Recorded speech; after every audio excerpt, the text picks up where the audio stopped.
ಮಧ್ಯಪ್ರಾಚ್ಯದಲ್ಲಿ ನಡೆಯುತ್ತಿರುವಂತಹ ಸಂಘರ್ಷ ತಾರಕಕ್ಕೇರ್ತಾ ಇದೆ. America Israel ಜಂಟಿಯಾಗಿ ಇರಾನ್ ಮೇಲೆ ದಾಳಿಯನ್ನ ಮಾಡ್ತೀವಿ. ಇರಾನ್ ಕೂಡ ಏಕಾಂಗಿಯಾಗಿ ಅಮೆರಿಕ ಇಸ್ರೇಲ್ ಮೇಲೆ ಕೌಂಟರ್ ಅಟ್ಯಾಕ್ ಅನ್ನ ಮಾಡ್ತಾ ಇದೆ. ಇನ್ನು ಬಾಗ್ದಾದ್ನಲ್ಲಿರುವಂತಹ ಅಮೆರಿಕ ನೆಲೆ ಮೇಲೆ ಇರಾನ್ ದಾಳಿ ನಡೆಸಿದೆ. ಇದರಿಂದಾಗಿ ಕೆರಳಿರುವಂತಹ ಅಮೆರಿಕ ಯುದ್ಧ ನಿಲ್ಲಿಸದಿರೋಕೆ ನಿರ್ಧರಿಸಿದೆ. ಇರಾನ್ನೊಂದಿಗೆ ಕದನ ವಿರಾಮ ಇಲ್ವೇ ಇಲ್ಲ ಅಂತ ಟ್ರಂಪ್ ಹೇಳಿದ್ದಾರೆ. ಇರಾನ್ ಸರ್ವನಾಶ ಮಾಡೇ ಮಾಡ್ತೀವಿ, ಪದೇ ಪದೇ ದಾಳಿ ಆಗ್ತಿರುವಾಗ ವಿರಾಮ ಸಾಧ್ಯನೇ, ನ್ಯಾಟೋ ರಾಷ್ಟ್ರಗಳು ಕಾಗದದ ಹುಲಿಗಳು ಅಂತ ಗುಡುಗಿದ್ರು. ನಮಗೂ ಕೂಡ ಕದನ ವಿರಾಮ ಬೇಕಿಲ್ಲ ಅಂತ ಟ್ರಂಪ್ಗೆ ಇರಾನ್ ಬೆದರಿಕೆ ಹಾಕಿದೆ. ಇದು ನಾವಾಗೆ ಘೋಷಿಸಿದ ಯುದ್ಧ ಅಲ್ಲ, ಅಮೆರಿಕ ನಮ್ಮ ಮೇಲೆ ಹೇರಿರುವಂತಹ ಯುದ್ಧವಿದು. ಯುದ್ಧದ ಆರಂಭದಲ್ಲೇ ಕದನ ವಿರಾಮ ಮಾತಿತ್ತು. ನಮ್ಮ ನಾಯಕರ ಕೊಂದ ಮೇಲೆ ಇನ್ನೆಂಥ ವಿರಾಮ ಬೇಕು? ಅಕ್ರಮ ದಾಳಿಗಳಿಗೆ ತಕ್ಕ ಉತ್ತರ ಇದ್ದೇ ಇರತ್ತೆ ಅಂತ ಇರಾನ್ ಅಧ್ಯಕ್ಷೆ ಹೇಳಿದ್ದಾರೆ. ಇರಾನ್ ಮೇಲೆ ಇಸ್ರೇಲ್ ಅಮೆರಿಕ ಜಂಟಿ ದಾಳಿಯಿಂದ ಹರ್ಮುಜ್ ಜಲಸಂಧಿಯಲ್ಲಿ ಉದ್ವಿಗ್ನತೆ ಮುಂದುವರೆದಿದೆ. ಈ ಮಧ್ಯೆ ಹರ್ಮುಜ್ ಜಲಸಂಧಿ ದಾಟಲು ಭಾರತದ 2 ತೈಲ ಟ್ಯಾಂಕರ್ಗಳು ಸಜ್ಜಾಗಿವೆ. ಫೈನ್ ಗ್ಯಾಸ್ ಮತ್ತು ಜಗ್ ಬಸಂತ್ ಹೆಸರಿನ 2 ಟ್ಯಾಂಕರ್ಗಳು ಈಗಾಗಲೇ ಭಾರತದತ್ತ ಬರಲು ಯುಎಇಯ ಶಾರ್ಜಾ ಬಳಿ ಲಂಗರು ಹಾಕಿವೆ. ಇವತ್ತು ಸಂಜೆ ಒಳಗಡೆ ಭಾರತದತ್ತ ಹೊರಡುವಂತಹ ಸಾಧ್ಯತೆ ಇದೆ. ಹಿಂದೂ ಮಹಾಸಾಗರದ ಯುಎಸ್ ಯುಕೆ ಸೇನಾ ನೆಲೆಯನ್ನ ಇರಾನ್ ಟಾರ್ಗೆಟ್ ಮಾಡ್ತಾ ಇದೆ. ಡಿಯಾಗೋ ಗಾರ್ಸಿಯಾ ದ್ವೀಪದತ್ತ ಕ್ಷಿಪಣಿ ದಾಳಿಯಾಗಿದ್ದು ಅಮೆರಿಕದ SM-3 ಆಂಟಿ ಮಿಸೈಲ್ ಸಿಸ್ಟಮ್ ವಿಫಲಗೊಳಿಸಿದೆ. ಮಧ್ಯಮ ಶ್ರೇಣಿ 2 ಬ್ಯಾಲಿಸ್ಟಿಕ್ ಕ್ಷಿಪಣಿಗಳಿಂದ ಅಟ್ಯಾಕ್ ಆಗಿರೋದು. ಒಂದು ಕ್ಷಿಪಣಿಯ ಗುರಿ ವಿಫಲವಾಗಿದೆ, ಮತ್ತೊಂದು ಕ್ಷಿಪಣಿಯನ್ನ ಅಮೆರಿಕದ SM-3 ಆಂಟಿ ಮಿಸೈಲ್ ಸಿಸ್ಟಮ್ ಹೊಡೆದುರುಳಿಸಿದೆ.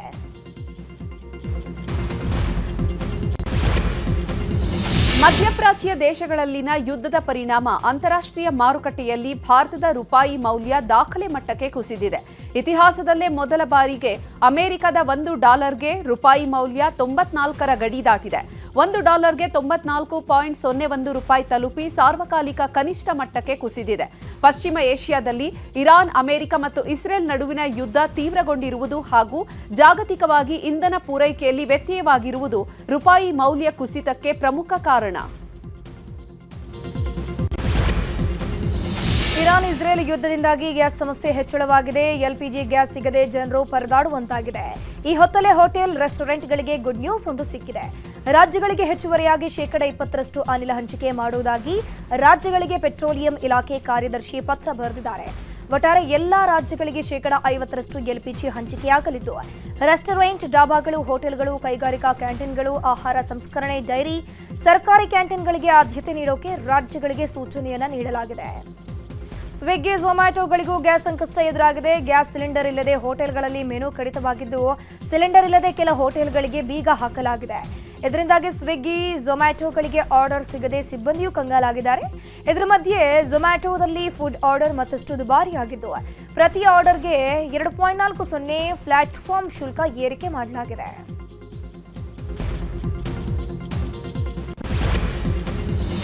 ಮಧ್ಯಪ್ರಾಚ್ಯದಲ್ಲಿನ ಯುದ್ಧದಿಂದ ಭಾರತದಲ್ಲಿ ಸಿಲಿಂಡರ್ ಅಭಾವ ಉಂಟಾಗಿದೆ. ಬೆಂಗಳೂರು ಗ್ರಾಮಾಂತರ ಜಿಲ್ಲೆಯ ಬೆಟ್ಟಕೋಟೆ ಗ್ರಾಮದಲ್ಲಿ ಗೃಹ ಬಳಕೆ ಸಿಲಿಂಡರ್ಗೆ ಜನ ಮುಗಿಬಿದ್ದಿದ್ದಾರೆ. ಸಿಲಿಂಡರ್ ಗಾಡಿ ಬರ್ತಾ ಇದ್ದಂತೆ ಜನ ಮುಗಿಬಿದ್ದು ಓಡಿ ಬಂದಿದ್ದಾರೆ. ಸಿಲಿಂಡರ್ ಖರೀದಿಗೆ ನಾಮುಂದು ತಾಮುಂದು ಅಂತ ಗ್ರಾಹಕರು ಹರಸಾಹಸ ಪಟ್ಟಿದ್ದಾರೆ. ಸಿಲಿಂಡರ್ ಬುಕ್ ಮಾಡಿ 25 ದಿನಗಳಾದರೂ ಪೂರೈಕೆ ಆಗದೇ ಇರುವ ಹಿನ್ನೆಲೆ ಜನ ಮುಗಿಬಿದ್ದಿದ್ದಾರೆ. ಇನ್ನು ಬೆಳಗಾವಿಯಲ್ಲಿ ಕಮರ್ಷಿಯಲ್ ಗ್ಯಾಸ್ ಸಿಲಿಂಡರ್ ಸಿಗ್ತಾ ಇಲ್ಲ. ಪರಿಣಾಮ ಮೆಸ್ ಮತ್ತು ಖಾನಾವಳಿಗಳು ಸಂಕಷ್ಟಕ್ಕೆ ಸಿಲುಕಿವೆ. ಸಿಲಿಂಡರ್ ಸಿಗದೇ ಇದ್ದದ್ದಕ್ಕೆ ಅಡುಗೆ ತಯಾರಿಕೆಗೆ ಸೌದೆ ಒಲೆಯ ಮೊರೆ ಹೋಗಿದ್ದಾರೆ ಹೋಟೆಲ್ ಮಾಲೀಕರು. ಇನ್ನು ಬೆಳಗಾವಿಯ ಬಡಕಲ್ ಗಲ್ಲಿಯಲ್ಲಿರುವಂತಹ ದುರ್ಗಾದೇವಿ ಖಾನಾವಳಿಯಲ್ಲಿ ಸೌದೆ ಒಲೆ ಮೇಲೆ ಅಡುಗೆ ತಯಾರಿಸಲಾಗ್ತಾ ಇದೆ. ಕಟ್ಟಿಗೆ ದರ ದುಬಾರಿಯಾಗಿರೋದ್ರಿಂದ ನಮಗೆ ಲಾಸ್ ಆಗ್ತಾ ಇದೆ ಅಂತ ದುರ್ಗಾದೇವಿ ಖಾನಾವಳಿ ಮಾಲೀಕರು ಬೇಸರ ವ್ಯಕ್ತಪಡಿಸಿದ್ದಾರೆ. ಚಪಾತಿ ಸಿಲಿಂಡರ್ ಸಿಗಲು ಕಾರಣ ಸೌದೆ ಒಲೆ ಮಾಡಾಕ್ತೀವಿ ಸರ್. ಈಗ 8 ದಿವಸ ಆಯ್ತು ಸರ್. ಇವತ್ತಿಗೆ ಹೋದ ಶನಿವಾರದಿಂದ ಚಾಲು ಮಾಡಿರ್ತೀವಿ. ಹೌದು ಸರ್, ರೊಟ್ಟಿ ಊಟಕ್ಕನ ಫೇಮಸ್ ಇರೋದ್ರಿ. ಈಗ ಗ್ಯಾಸ್ ಇಲ್ಲ ಸಂಬಂಧ ಈಗ ರೊಟ್ಟಿನ ಬಂದ್ ಮಾಡಿದ್ವಿ ಸರ್. ಈಗ 8 ದಿವಸ ಆತ್ರಿ. ಈಗ ಬರೀ ಚಪಾತಿನ ಮಾಡಾಕ್ತೀವಿ ಸರ್. ಅದು ಇರೋದನ್ನ ಒಂದು ಸಿಲಿಂಡರ್ ಐತಿ. ಈಗ ಒಂದು ಸಿಲಿಂಡರ್ ಅದು ಖಾಲಿ ಆಗೋವರೆಗೂ ಮಾಡ್ಬೇಕ್ರಿ. ಆಮೇಲೆ ಮತ್ತಿನ್ನೇನು ಸಣ್ಣದ ಒಲೆ ಹಚ್ಚಿನ ರೊಟ್ಟಿ ಚಪಾತಿ ಚಾಲು ಮಾಡ್ಬೇಕು ಸರ್. ಸಿಲಿಂಡರ್ ಸಿಗಲು ಕಾರಣ ಸೌದೆ ಒಲೆ ಮಾಡಾಕ್ತೀವಿ ಸರ್. ಈಗ 8 ದಿವಸ ಆಯ್ತು ಸರ್. ಇವತ್ತಿಗೆ ಹೋದ ಶನಿವಾರದಿಂದ ಚಾಲು ಮಾಡಿರ್ತೀವಿ. ಹೌದು ಸರ್, ರೊಟ್ಟಿ ಊಟಕ್ಕನ ಫೇಮಸ್ ಇರೋದ್ರಿ. ಈಗ ಗ್ಯಾಸ್ ಇಲ್ಲ ಸಂಬಂಧ ಈಗ ರೊಟ್ಟಿನ ಬಂದ್ ಮಾಡಿದ್ವಿ ಸರ್. ಈಗ 8 ದಿವಸ ಆತ್ರಿ. ಈಗ ಬರೀ ಚಪಾತಿನ ಮಾಡಾಕ್ತೀವಿ ಸರ್. ಅದು ಇರೋದನ್ನ ಒಂದು ಸಿಲಿಂಡರ್ ಐತಿ. ಈಗ ಒಂದು ಸಿಲಿಂಡರ್ ಅದು ಖಾಲಿ ಆಗೋವರೆಗೂ ಮಾಡ್ಬೇಕ್ರಿ. ಆಮೇಲೆ ಮತ್ತಿನ್ನೇನು ಸಣ್ಣದು ಒಲಿ ಹೆಚ್ಚಿನ ರೊಟ್ಟಿ ಚಪಾತಿ ಚಾಲು ಮಾಡ್ಬೇಕು ಸರ್. ಸಿಲಿಂಡರ್ ಬೆಂಗಳೂರಿನಲ್ಲಿ ಸಿಲಿಂಡರ್ ಅಭಾವ ಹಿನ್ನೆಲೆ ಯುಗಾದಿ ಹಬ್ಬದ ದಿನವೇ ಕಳ್ಳರು ಸಿಲಿಂಡರ್ಗಳನ್ನು ಕದ್ದಿದ್ದಾರೆ. ಬೇಗೂರಿನ ಆರ್ಸಿ ಲೇಔಟ್ನಲ್ಲಿನ ಅಪಾರ್ಟ್ಮೆಂಟ್ನಲ್ಲಿ ಗೃಹ ಬಳಕೆಯ 2 ಸಿಲಿಂಡರ್ ಕಳ್ಳತನ ಆಗಿದೆ. ಸ್ಕೂಟಿಯಲ್ಲಿ ಹೆಲ್ಮೆಟ್ ಹಾಕೊಂಡು ಬಂದಿದ್ದ 2 ಯುವಕರು ಸಿಲಿಂಡರ್ ಕದ್ದು ಎಸ್ಕೇಪ್ ಆದರೂ ಸಿಲಿಂಡರ್ ಕದಿಯುವ ದೃಶ್ಯ ಸಿಸಿಟಿವಿಯಲ್ಲಿ ಕ್ಯಾಪ್ಚರ್ ಆಗಿದೆ. ಈ ಸಂಬಂಧ ಬೇಗೂರು ಪೊಲೀಸ್ ಠಾಣೆಯಲ್ಲಿ ದೂರು ಕೂಡ ದಾಖಲಾಗಿದೆ. ರಾಜಕೀಯ ಸುದ್ದಿಗಳನ್ನು ನೋಡೋಣ. ದಾವಣಗೆರೆ ದಕ್ಷಿಣ ಮತ್ತು ಬಾಗಲಕೋಟೆಯ ವಿಧಾನಸಭಾ ಕ್ಷೇತ್ರದ ಉಪಚುನಾವಣೆಯ ಕಾವು ಜೋರಾಗಿದೆ. ಟಿಕೆಟ್ ಘೋಷಣೆ ಕಾಂಗ್ರೆಸ್ನಲ್ಲಿ ಕಗ್ಗಂಟಾಗಿ ಉಳಿದಿದೆ. ಅಭ್ಯರ್ಥಿ ಆಯ್ಕೆಗೆ 2 ದಿನ 4 ರಿಂದ 5 ಸಭೆಗಳನ್ನು ಮಾಡಿದ್ರೂ ಕೂಡ ಫೈನಲ್ ಆಗ್ತಾ ಇಲ್ಲ. ಬಾಗಲಕೋಟೆಗೆ ಉಮೇಶ್ ಮೇಟಿ, ದಾವಣಗೆರೆಗೆ ಸಮರ್ಥ ಸಾಧ್ಯತೆ ಇದೆ. ಈ ಬಗ್ಗೆ ಪ್ರತಿಕ್ರಿಯಿಸಿರುವಂತಹ ಎಐಸಿಸಿ ನಾಯಕ ಮಲ್ಲಿಕಾರ್ಜುನ ಖರ್ಗೆ, ಲೋಕಲ್ನವರು ಬಗೆಹರಿಸುತ್ತಾರೆ, ನಾನು ರಿಯಾಕ್ಟ್ ಮಾಡಲ್ಲ ಅಂದಿದ್ದಾರೆ. ದಾವಣಗೆರೆಗೆ ಮುಸ್ಲಿಂ ಸಮುದಾಯಕ್ಕೆ ಟಿಕೆಟ್ ಕೊಡಬೇಕು ಅಂತ ಬೇಡಿಕೆ ಹೆಚ್ಚಾಗಿದೆ ಸರ್. ಲೋಕಲ್ದವರು ಸಾಲ್ವ್ ಮಾಡ್ತಾರೆ, ಅದಕ್ಕೆ ನಾನು ಪ್ರತಿಯೊಂದಕ್ಕೆ ರಿಯಾಕ್ಷನ್ ಕೊಡಕ್ಕಾಗ್ತದೆ. ನಾವು ಎಷ್ಟೋ ಸಲ ನಿಮ್ಗೆ ಹೇಳ್ತೇವೆ, ನೀವು ಪದೇ ಪದೇ ಅದೇ ಸಿಟ್ಟಿಗೆ ಬಂದು ಅದೇ ಅಭ್ಯರ್ಥಿಗಳ ಹೆಸರು ಘೋಷಣೆಗೆ ಹೈಕಮಾಂಡ್ ಎಚ್ಚರಿಕೆಯ ಹೆಜ್ಜೆ ಇಡ್ತಾ ಇದೆ. ಇಂದು ಸಂಜೆ ಅಥವಾ ನಾಳೆಯೊಳಗೆ ಟಿಕೆಟ್ ಘೋಷಣೆ ಆಗುತ್ತೆ ಅಂತ ಕಾಂಗ್ರೆಸ್ ನಾಯಕ ರಣದೀಪ್ ಸಿಂಗ್ ಸುರ್ಜೇವಾಲಾ ಹೇಳಿದ್ದಾರೆ. ಕೆಪಿಸಿಸಿ ಕಚೇರಿಯಲ್ಲಿ ಮಾತನಾಡಿದ ಸುರ್ಜೇವಾಲಾ, ಟಿಕೆಟ್ ವಿಚಾರವಾಗಿ ವ್ಯಾಪಕವಾಗಿ ಚರ್ಚೆ ಮಾಡಲಾಗಿದೆ. ಯಾವುದೇ ಒಬ್ಬ ಕಾರ್ಯಕರ್ತರ ಅಪಸ್ವರ ಇದ್ರೂ ಕೂಡ ಪರಿಗಣನೆಗೆ ತೆಗೆದುಕೊಂಡಿದ್ದೇವೆ. ನಿನ್ನೆ ತಡರಾತ್ರಿಯವರೆಗೆ ಟಿಕೆಟ್ ವಿಚಾರವಾಗಿ ಚರ್ಚೆ ಮಾಡಿದ್ದೇವೆ. ಬಹುತೇಕ ಟಿಕೆಟ್ ಘೋಷಣೆ ಸಂಜೆ ಅಥವಾ ನಾಳೆ ಬೆಳಿಗ್ಗೆ ಆಗುತ್ತೆ ಎಂದಿದ್ದಾರೆ. की अनाउंसमेंट कब तक हो जाएगी? आज रात या कल तक टिकट्स की अनाउंसमेंट हो जाएगी. पार्टी लगभग संपूर्णतः सहमत है. हम ये चाहते थे कि व्यापक चर्चा हो और हर एक भी, मैंने जैसा कल कहा था, एक कार्यकर्ता का भी अगर भिन्न स्वर है, if one worker also has a different opinion, it must be heard. That is Congress party. We will not bulldoze. We will listen to everybody and then decide. So Rahul ji, Khadge ji will take a call. A recommendation will be sent by my PCC president, my chief minister, after having a consultation with everybody by late evening today. So they will decide by late evening or by tomorrow. Thank you so much. कि tickets की announcement कब तक हो जाएगी? आज Bagalkot Congress ticket ಬಹುತೇಕ final ಆಗಿದೆ. HY ಮೇಟಿ ಅವರ ಪುತ್ರ ಉಮೇಶ್ ಮೇಟಿಗೆ ಟಿಕೆಟ್ ಸಿಗೋದು ಕನ್ಫರ್ಮ್ ಆಗಿದೆ. ಈ ಬಗ್ಗೆ ಸಿಎಂ ಡಿಸಿಎಂ ಸುರ್ಜೇವಾಲಾ ಸಭೆಯಲ್ಲಿ ತೀರ್ಮಾನ ಆಗಿದೆ ಎನ್ನಲಾಗ್ತಾ ಇದೆ. HV ಕುಟುಂಬದ ಉಳಿದ ಆಕಾಂಕ್ಷಿಗಳನ್ನ ಮನವೊಲಿಸೋಕೆ ಕೆಲಸ ಆಗ್ತಿದೆ. ಮುನಿಸು ಎಲ್ಲ ಮರೆತು ಉಮೇಶ್ ಮೇಟಿ ಪರ ಪ್ರಚಾರಕ್ಕೆ ಬನ್ನಿ ಅನ್ನೋ ಸಂದೇಶ ಕೂಡ ರವಾನೆ ಆಗಿದೆಯಂತೆ. ಕಾಂಗ್ರೆಸ್ ಸಂಭಾವ್ಯ ಅಭ್ಯರ್ಥಿ ಉಮೇಶ್ ಮೇಟಿ ಅಲರ್ಟ್ ಆಗಿದ್ದಾರೆ. ನವನಗರದ ಈದ್ಗಾ ಮೈದಾನದಲ್ಲಿ ಸಾಮೂಹಿಕ ಪ್ರಾರ್ಥನೆಯಲ್ಲಿ ಉಮೇಶ್ ಮೇಟಿ ಭಾಗಿಯಾಗಿದ್ದು ಮುಸ್ಲಿಮರಿಗೆ ಶುಭ ಕೋರಿದ್ರು. ಜಿಲ್ಲಾ ಕಾಂಗ್ರೆಸ್ ಅಧ್ಯಕ್ಷ ನಂಜಯ್ಯನ ಮಠ ಇವರಿಗೆ ಸಾಥ್ ಕೊಟ್ಟಿದ್ದಾರೆ. ದಿನದಿಂದ ದಿನಕ್ಕೆ ಬಾಗಲಕೋಟೆ ಉಪಚುನಾವಣೆಯ ಕಾವು ಜೋರಾಗ್ತಾ ಇದೆ. ಹೀಗಾಗಿ ಜಿಲ್ಲಾ ಉಸ್ತುವಾರಿ ಸಚಿವ RB ತಿಮ್ಮಾಪುರ್ ನೇತೃತ್ವದಲ್ಲಿ ಪೂರ್ವಭಾವಿ ಸಭೆ ನಡೆದಿದೆ. ಆದರೆ ಸಭೆಯಲ್ಲಿ ಗದ್ದಲ ಶುರುವಾಗಿ ಕಾಂಗ್ರೆಸ್ ಕಾರ್ಯಕರ್ತರು ರೊಚ್ಚಿಗೆದ್ದಿದ್ರು. ಕೂಗಾಡಿದ ಕಾರ್ಯಕರ್ತರನ್ನ ಮುಖಂಡರು ಹೊರಗೆ ಕಳಿಸಿದ್ದಾರೆ. ನಂತರ ಮಾತನಾಡಿದ ಸಚಿವ ತಿಮ್ಮಾಪುರ್, 23ನೇ ತಾರೀಕು ಕಾಂಗ್ರೆಸ್ ಅಭ್ಯರ್ಥಿ ಸಲ್ಲಿಕೆ ಮಾಡ್ತಾರೆ. ಕಾಂಗ್ರೆಸ್ ಗೆಲುವಿಗೆ ತೊಂದರೆ ಇಲ್ಲ, ಬಿಜೆಪಿಯವರಿಗೆ ಅಲೆದಾಡುವಂತಹ ಪರಿಸ್ಥಿತಿ ಬಂದಿದೆ ಅಂತ ವಾಗ್ದಾಳಿ ನಡೆಸಿದ್ರು.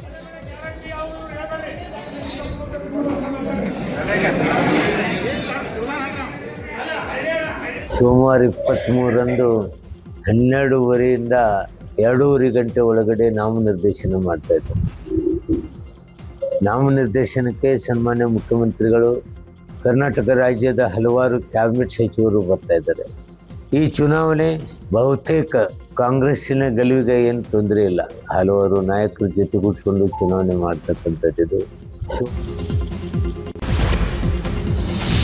ದಾವಣಗೆರೆ ದಕ್ಷಿಣ ಕ್ಷೇತ್ರದ ಕಾಂಗ್ರೆಸ್ ಟಿಕೆಟ್ ಪಡೆಯೋಕೆ 2 ಸಮುದಾಯಗಳು ಪೈಪೋಟಿಗೆ ಬಿದ್ದಿವೆ. ಇನ್ನು ಸಚಿವ ಜಮೀರ್ ಅಹಮದ್ ಖಾನ್ ಪ್ರತಿಷ್ಠೆಯಾಗಿ ತೆಗೆದುಕೊಂಡಿದ್ದಾರೆ.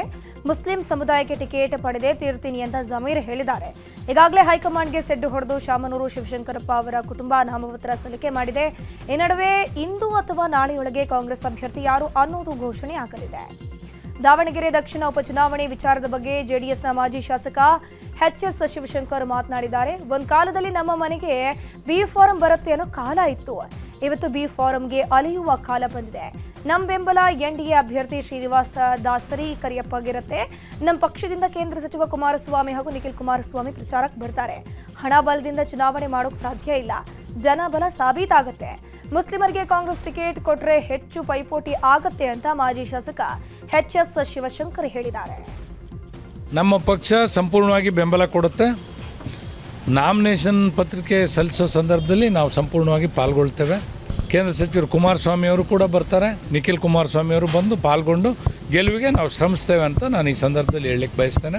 ಹಣಬಲದಿಂದ ಚುನಾವಣೆ ಮಾಡಲಿಕ್ಕೆ ಸಾಧ್ಯ ಇಲ್ಲ. ಇವತ್ತಿನ ಚುನಾವಣೆ ಅಲ್ಪಸಂಖ್ಯಾತರ ಅಭ್ಯರ್ಥಿಯಾಗ ತಪ್ಪಿದರೆ ಸುಲಭ ಅಂತ ನಾವು ಅಂತ ಹೇಳಲಿಕ್ಕೆ ಬಯಸ್ತೀವಿ. ಕಾಲ ಬದಲಾಗಿದೆ.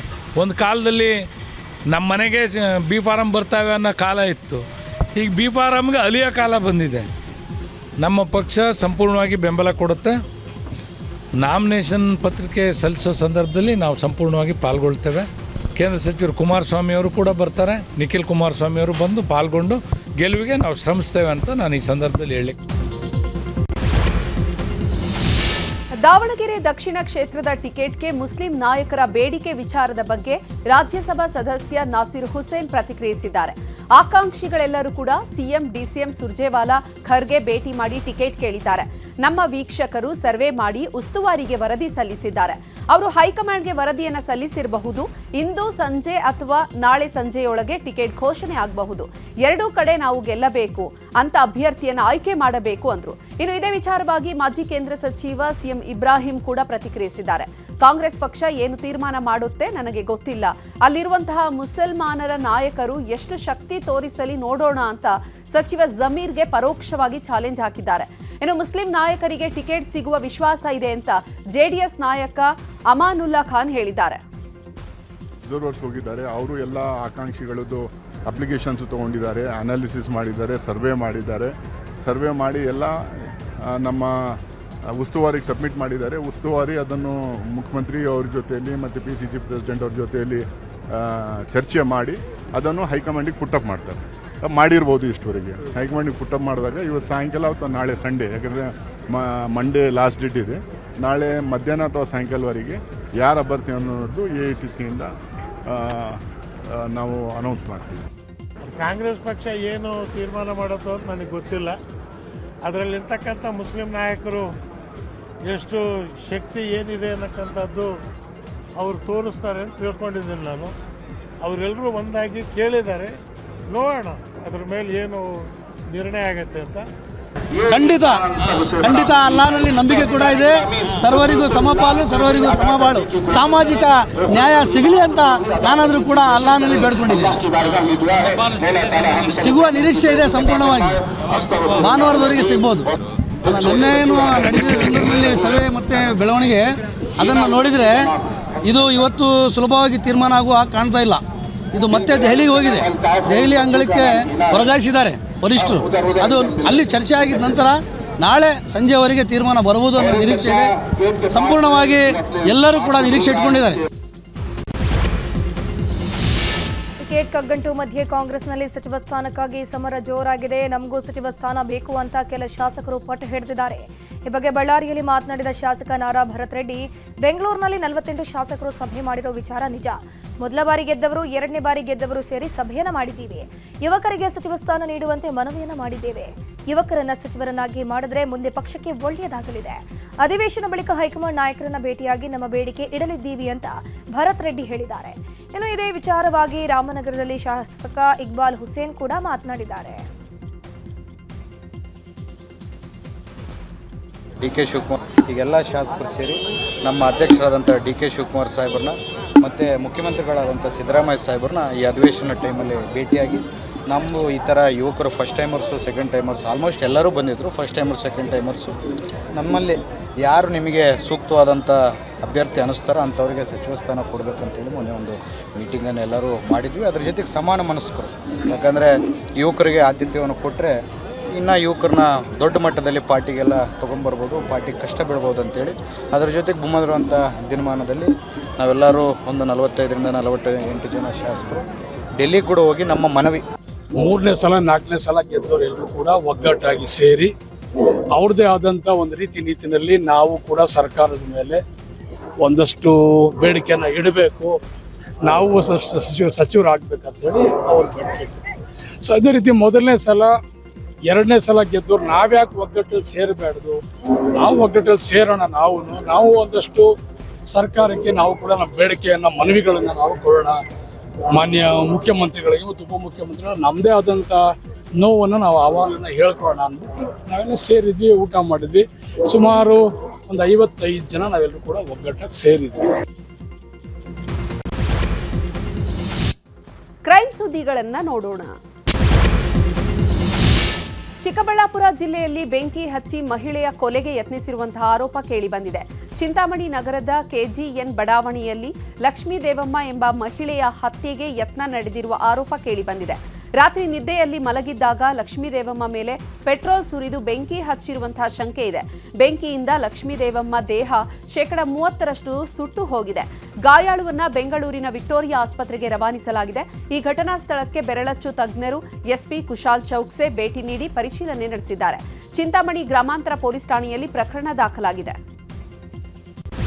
ಶಿವಮೊಗ್ಗದ ಮೃಗಾಲಯ ಮತ್ತು ಸಫಾರಿಯಲ್ಲಿ ನೀರಾನೆ ದಾಳಿಯಿಂದ ಮೃತಪಟ್ಟಿರುತ್ತಾರೆ ಎನ್ನಲಾದಂತಹ ಪಶು ವೈದ್ಯೆ ಡಾಕ್ಟರ್ ಸಮೀಕ್ಷಾ ರೆಡ್ಡಿ ಅಂತ್ಯಕ್ರಿಯೆ ನೆರವೇರಿದೆ. ಬೆಂಗಳೂರು ಹೊರವಲಯದ ಬನ್ನೇರುಘಟ್ಟ ಸಮೀಪದ ಸಕಲವಾರ ಗ್ರಾಮದಲ್ಲಿ ಕುಟುಂಬಸ್ಥರು ಮತ್ತು ಸಂಬಂಧಿಕರು ಅಂತ್ಯಕ್ರಿಯೆ ನೆರವೇರಿಸಿದ್ದಾರೆ. ರೆಡ್ಡಿ ಸಂಪ್ರದಾಯದಂತೆ ಅಂತ್ಯ ಸಂಸ್ಕಾರ ನಡೆದಿದೆ. ಅಂತಿಮ ಸಂಸ್ಕಾರದಲ್ಲಿ ಸಾವಿರಾರು ಜನ ಭಾಗಿಯಾಗಿದ್ರು. ಮುದ್ದು ಮಗಳನ್ನ ಕಳೆದುಕೊಂಡ ಕುಟುಂಬಸ್ಥರ ಆಕ್ರಂದನ ಮುಗಿಲು ಮುಟ್ಟಿದೆ. ಇನ್ನು ತ್ಯಾವರೆಕೊಪ್ಪದಲ್ಲಿ ಪಶು ವೈದ್ಯೆ ಡಾಕ್ಟರ್ ಸಮೀಕ್ಷಾ ರೆಡ್ಡಿ ಸಾವಿಗೆ ಕಾರಣವಾದ ನೀರಾನೆಯ ದೃಶ್ಯ ನ್ಯೂಸ್ 18ಗೆ ಲಭ್ಯವಾಗಿದೆ. ನೀರಾನೆ ಬಳಿಗೆ ಡಾಕ್ಟರ್ ಸಮೀಕ್ಷಾ ರೆಡ್ಡಿ ತಂದಿದ್ದಂತಹ ಟಾರ್ಚ್ ಲೈಟ್ ಸ್ಥಳದಲ್ಲೇ ಬಿದ್ದಿದೆ. ಟಾರ್ಚ್ ಲೈಟ್ಗೆ ನೀರಾನೆ ಹಂಸಿನಿ ಕೆರಳಿ ದಾಳಿ ಮಾಡಿರುವಂತಹ ಸಾಧ್ಯತೆ ಇದೆ. ಇನ್ನು ಕೇರ್ ಟೇಕರ್ ಗಮನಕ್ಕೆ ಬರದೆ ನೀರಾನೆ ಬಳಿ ಡಾಕ್ಟರ್ ಸಮೀಕ್ಷಾ ಹೋಗಿದ್ರು ಅನ್ನುವಂತಹ ಪ್ರಶ್ನೆ ಕಾಡ್ತಾ ಇದೆ. ಆದರೆ ಮಾಹಿತಿ ನೀಡದೆ ಚಿಕಿತ್ಸೆಗೆ ಹೋಗಿದ್ರು ಅಂತ ಕೇರ್ ಟೇಕರ್ ಪವನ್ ಹೇಳಿದ್ದಾರೆ. ಸಿಸಿಟಿವಿ ಇದ್ರೂ ಕೂಡ ದೃಶ್ಯಗಳು ಮಾಯವಾದ್ವಾ, ಸಿಸಿಟಿವಿ ದೃಶ್ಯ ಡಿಲೀಟ್ ಆಗಿದ್ಯಾ ಅನ್ನುವಂತಹ ಅನುಮಾನ ಕಾಡ್ತಾ ಇದೆ. ಅಗ್ರೆಸಿವ್ ಅಂದ್ರೆ ಸರ್ ಅದಕ್ಕೆ ತೊಂದರೆ ಆಗ್ತಾ ಇದೆ ಅಂದರೆ ತುಂಬ ಅಗ್ರೆಸಿವ್ ಆಗಿ ಬಿಹೇವಿಯರ್ ತೋರಿಸೋದು. ನನಗೇನೋ ಮಾಡೋಕ್ಕೆ ಬಂದರು ಆ ಥರ ಫೀಲ್ ಇದ್ದಾಗ ಅದು ತುಂಬ ಅಗ್ರೆಸಿವ್ ಆಗಿ ಅಟ್ಯಾಕ್ ಮಾಡೋ ಚಾನ್ಸಸ್ ಜಾಸ್ತಿ. ಅಟ್ಯಾಕ್ ಅಂದರೆ ಯಾವ ಥರ ಎಲ್ಲ ಮಾಡೋದು? ಅಟ್ಯಾಕ್ ಅಂದರೆ ಪೂರ ಬಂದು ನಮಗೆ ಕಚ್ಚಿ ಅತ್ಲ ಬಿಸಾಕೋದು ಆ ಥರ ಎಲ್ಲ ಮಾಡುತ್ತೆ. ಬಟ್ ತಿನ್ನಲ್ಲ ಅದು, ಕಚ್ಚಿ ನಮಗೆ ಇಂಜುರೆನ್ಸ್ ಮಾಡುತ್ತೆ. ನಿಮ್ಗೆ ಇನ್ಫಾರ್ಮ್ ಮಾಡ್ತಾರೆ ಯಾರಾದರೂ ಏನಾದರೂ? ಸರ್ ಏನೇ ಈಗ ಒಂದು ಎನ್ಕ್ಲೋಸರ್ ಹತ್ರ ಯಾರೇ ಅಧಿಕಾರಿಗಳು ಬರಬೇಕು ಅಂತಾರೆ ನಮ್ಮ ಹತ್ರ, ಒಂದ್ಸರಿ ಇನ್ಫಾರ್ಮ್ ಮಾಡ್ತಾರೆ. ಈಗ ಅನಿಮಲ್ ಹೆಲ್ತ್ ಇಶ್ಯೂ ಇರುತ್ತೆ ಅಂಥ ಟೈಮಲ್ಲೆಲ್ಲ ಬಂದು ನಮ್ಗೆ ಇನ್ಫಾರ್ಮ್ ಇಲ್ದೈತಿ ಅವರೇನೋ ಅಲ್ಲಿ ಬಂದು ಇದು ಮಾಡಲ್ಲ. ಅನಿಮಲ್ಸ್ ಇನ್ಫಾರ್ಮ್ ಇದ್ದೇ ಇರುತ್ತೆ ನಮಗೆ. ಮೊನ್ನೆ ಏನು ಮಾಡಿದ್ರ? ಇಲ್ಲ ಸರ್, ಇನ್ಫಾರ್ಮ್ ಏನು ಮಾಡಿಲ್ಲ ನಮಗೆ. ನಿಮ್ದು 6 ಗಂಟೆಗೆ ಡ್ಯೂಟಿ ಮುಗಿತು? 6 ಗಂಟೆಗೆ ಡ್ಯೂಟಿ ಮುಗಿತ್ತು. ಎಮರ್ಜೆನ್ಸಿ ಸಿಚುವೇಶನ್ ಅನಿಮಲ್ಸಿಗೆ ನೈಟಲ್ಲಿ ಟ್ರೀಟ್ಮೆಂಟ್ ಬೇಕೇ ಬೇಕು ಅಂದರೆ ಅದು ನಮಗೆ ಇನ್ಫಾರ್ಮೇಷನ್ ಇರುತ್ತೆ. ಆ ಟೈಮಲ್ಲಿ ನಾವು ಡಾಕ್ಟರ್ ಬರೋ ಟೈಮಿಗೆ ನಾವು ಬಂದಿರ್ತೀವಿ. ಬಂದು ನಾವು ಟ್ರೀಟ್ಮೆಂಟ್ ಮುಗಿಸ್ಕೊಂಡು ಹೋಗ್ತೀವಿ. ಕಳೆದ ಬಾರಿ ಕಾಲ್ ತುಳಿತ ಪ್ರಕರಣ ಬೆನ್ನಲ್ಲೇ ಆರ್ಸಿಬಿ ಮ್ಯಾನೇಜ್ಮೆಂಟ್ ಅಲರ್ಟ್ ಆಗಿದೆ. ಐಪಿಎಲ್ ಟೂರ್ನಿ ವೇಳೆ ಆರ್ಸಿಬಿ ಮ್ಯಾಚ್ ಟಿಕೆಟ್ ಇದ್ದವರು ಮೆಟ್ರೋದಲ್ಲಿ ಉಚಿತವಾಗಿ ಪ್ರಯಾಣ ಮಾಡಬಹುದಾಗಿದೆ. ಈ ಟಿಕೆಟ್ ಇದ್ದವರು ಮೆಟ್ರೋದಲ್ಲಿ ಉಚಿತ ಪ್ರಯಾಣಿಸೋಕೆ ಆರ್ಸಿಬಿ ಮ್ಯಾನೇಜ್ಮೆಂಟ್ ಅವಕಾಶ ಕಲ್ಪಿಸಿಕೊಟ್ಟಿದೆ. ಈ ಬಾರಿಯ ಆರ್ಸಿಬಿ ಅಧಿಕೃತ ಆಪ್ ಮತ್ತು ವೆಬ್ಸೈಟ್ನಲ್ಲಿ ಮಾತ್ರ ಟಿಕೆಟ್ ವಿತರಣೆ ಮಾಡಲಾಗುತ್ತೆ ಅಂತ ಆರ್ಸಿಬಿ ಮ್ಯಾನೇಜ್ಮೆಂಟ್ ತಿಳಿಸಿದೆ. ಕೊಪ್ಪಳದ ಅಂಜನಾದ್ರಿ ಅಭಿವೃದ್ಧಿ ವಿಚಾರದಲ್ಲಿ ಮತ್ತೆ ವಿವಾದ ಶುರುವಾಗಿದೆ. ಅಂಜನಾದ್ರಿ ದೇವಸ್ಥಾನದ ಅಧಿಕಾರಿಗಳು ಮತ್ತು ದೇವಸ್ಥಾನದ ಹೆಸರಿನಲ್ಲಿ ಹಣ ಸಂಗ್ರಹ ಮಾಡ್ತಿರುವಂತಹ ಸ್ವಾಮೀಜಿಯ ವಿರುದ್ಧ ಪ್ರತಿಭಟಿಸಿ ಕ್ರಮ ಕೈಗೊಳ್ಳುವಂತೆ ಆಗ್ರಹಿಸಿದ್ದಾರೆ. ದಲಿತ ಸಂಘಟನೆಗಳು, ರೈತಪರ ಸಂಘಟನೆಗಳ ಕಾರ್ಯಕರ್ತರು ಕೊಪ್ಪಳ ಜಿಲ್ಲೆಯ ಅಂಜನಾದ್ರಿ ಬೆಟ್ಟದ ಮುಂದೆ ಘೋಷಣೆ ಕೂಗಿ ಆಕ್ರೋಶ ಹೊರಹಾಕಿದ್ದಾರೆ.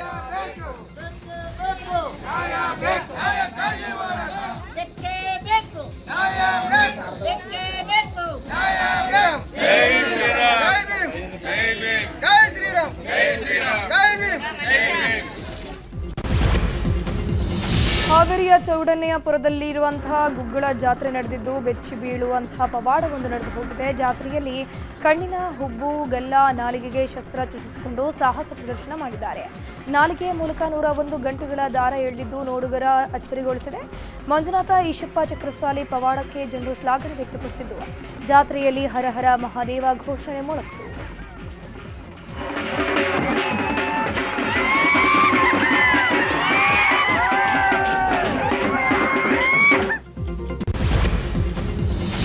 ಅಕ್ರಮ ಗೋ ಸಾಗಣೆ ತಡೆದ ಹಿಂದೂ ಕಾರ್ಯಕರ್ತರ ಮೇಲೆ ಹಲ್ಲೆ ನಡೆಸಲಾಗಿದೆ. ಈ ಘಟನೆ ತುಮಕೂರು ಜಿಲ್ಲೆ ತಿಪಟೂರಿನ ಗಾಂಧಿನಗರ ರಂಗಾಪುರ ರಸ್ತೆಯಲ್ಲಿ ನಡೆದಿದೆ. ಅಕ್ರಮವಾಗಿ ಟಾಟಾ ಏಸ್ನಲ್ಲಿ ಗೋ ಸಾಗಾಟದ ಮಾಹಿತಿಯನ್ನು ಅರಿತ ಹಿಂದೂ ಸಂಘಟನೆ ಮುಖಂಡರು ವಾಹನವನ್ನು ತಡೆಯಲು ಯತ್ನಿಸಿದ್ದಾರೆ. ಏಕಾಏಕಿ ಸುಮಾರು 100ಕ್ಕೂ ಹೆಚ್ಚು ಮುಸ್ಲಿಂ ಯುವಕರ ಗುಂಪು ಹಿಂದೂ ಕಾರ್ಯಕರ್ತರ ಮೇಲೆ ದಾಳಿ ಮಾಡಿದ್ದು ಹಲವರಿಗೆ ಗಾಯಗಳಾಗಿದೆ. ಗಲಾಟೆ ಜೋರಾಗ್ತಾ ಇದ್ದಂತೆ ಸ್ಥಳಕ್ಕೆ ಪೊಲೀಸರು ದೌಡಾಯಿಸಿದ್ದು ಗಾಯಾಳುಗಳನ್ನು ಆಸ್ಪತ್ರೆಗೆ ದಾಖಲಿಸಲಾಗಿದೆ. ಇನ್ನು ಆಸ್ಪತ್ರೆಗೆ ಮಾಜಿ ಸಚಿವ ಬಿಸಿ ನಾಗೇಶ್, ಬಿಜೆಪಿ ಮತ್ತು ಹಿಂದೂ ಪರ ಬಜರಂಗ ದಳ ಮುಖಂಡರು ಭೇಟಿ ನೀಡಿ ಆರೋಗ್ಯ ವಿಚಾರಿಸಿದ್ದಾರೆ. ತಿಪಟೂರಿನಲ್ಲಿ ಬೂದಿ ಮುಚ್ಚಿದ ಕೆಂಡದಂತಹ ವಾತಾವರಣ ಸೃಷ್ಟಿಯಾಗಿದೆ. ಹೀಗಾಗಿ ಪೊಲೀಸರು ಕಟ್ಟೆಚ್ಚರ ವಹಿಸಿದ್ದಾರೆ. ಗೋ ಸಾಗಾಣಿಕೆ ಮಾಡ್ತೀವಿ ಅಂತ ವಿಚಾರ ತಿಳಿದು ಪೊಲೀಸರಿಗೂ ಇನ್ಫಾರ್ಮ್ ಮಾಡಿ ಆ ಥರ ಒಂದು ಅನುಮಾನ ಬಂದಿರೋ ಒಂದು ಗಾಡಿನ ಅವ್ರು ಕೇಳ್ತಾ ವಿಚಾರಿಸ್ತಾ ಇದ್ದಾಗ ಒಂದು 100 ಜನದ ಮೇಲೆ ಬಂದು ಪಾಪ 4-5 ಜನ ಏನೋ ಒಂದು ಗೋರಕ್ಷಣೆಗೆ ಅಂತ ಹೋಗಿರೋರ ಮೇಲೆ ಈ ಥರ ಅಮಾನುಷವಾಗಿ ಹಲ್ಲೆ ಮಾಡಿರೋದು ತೀರಾ ಖಂಡನೀಯ. ಬೆಂಗಳೂರಿನ ಆದಿಯೋಗಿ ಸನ್ನಿಧಿಯಲ್ಲಿ ಸಪ್ತಋಷಿ ಆವಾಹನಂ ಪೂಜಾ ಕಾರ್ಯಕ್ರಮಗಳು ಅದ್ದೂರಿಯಾಗಿ ನೆರವೇರಿತು. ಲೋಕ ಕಲ್ಯಾಣಾರ್ಥ ಶಿವನ ಅನುಗ್ರಹವನ್ನ ಪಡೆಯುವಂತಹ ನಿಟ್ಟಿನಲ್ಲಿ ಕಾಶಿಯಿಂದ ಬಂದಿದ್ದ 7 ಅರ್ಚಕರ ನೇತೃತ್ವದಲ್ಲಿ ಪ್ರತಿಷ್ಠಾಪಿಸಿದಂತಹ ಲಿಂಗಕ್ಕೆ ಅಭಿಷೇಕ, ವಿಶೇಷ ಪೂಜೆ, ಅಲಂಕಾರ, ಶಯನ ಆರತಿಯನ್ನ ಕೈಗೊಳ್ಳಲಾಯಿತು. ಸಪ್ತಋಷಿ ಆವಾಹನಂ ನಂತರ ಕುರ್ಲಹಳ್ಳಿ ಸೇರಿ ಹಲವು ಗ್ರಾಮಗಳ ಸುಮಾರು 80ಕ್ಕೂ ಹೆಚ್ಚು ಮಕ್ಕಳ ತಂಡವು ಮಂತ್ರ ಪಠಣಗಳನ್ನು ಒಳಗೊಂಡ ಭಕ್ತಿಪೂರ್ವಕ ಶಯನ ಆರತಿಯನ್ನು ಅರ್ಪಿಸಿದ್ರು. ವಿವಿಧ ಭಾಗಗಳಿಂದ ಭಕ್ತರು ಹೆಚ್ಚಿನ ಸಂಖ್ಯೆಯಲ್ಲಿ ಸಾಮೂಹಿಕ ಪ್ರಾರ್ಥನೆ ಮತ್ತು ಭಜನೆಯಲ್ಲಿ ಭಾಗಿಯಾಗಿದ್ದರು.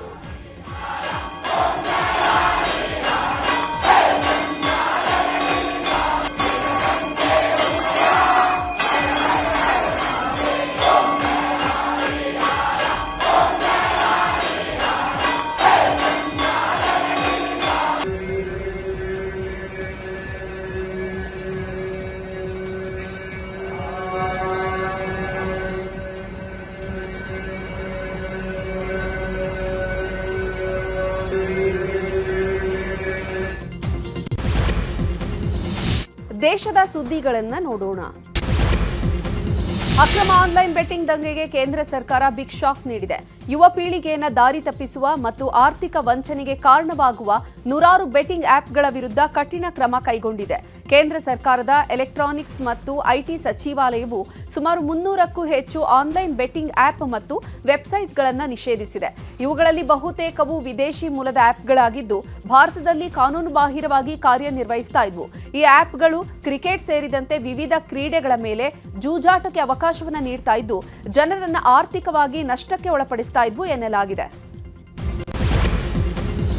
ಉತ್ತರ ಪ್ರದೇಶದ ಮಥುರಾದಲ್ಲಿ ಈದ್ ಹಬ್ಬದ ಸಂಭ್ರಮದ ನಡುವೆಯೇ ಭೀಕರ ಘಟನೆಯೊಂದು ನಡೆದು ಹೋಗಿದೆ. ಗೋರಕ್ಷಕ ಫಾರ್ಸಾ ವಾಲೆ ಬಾಬಾ ಎಂದೇ ಖ್ಯಾತರಾಗಿದ್ದ ಸಾಧು ಚಂದ್ರಶೇಖರ್ ಮಹಾರಾಜ್ ನಿಗೂಢವಾಗಿ ಸಾವನ್ನಪ್ಪಿದ್ದಾರೆ.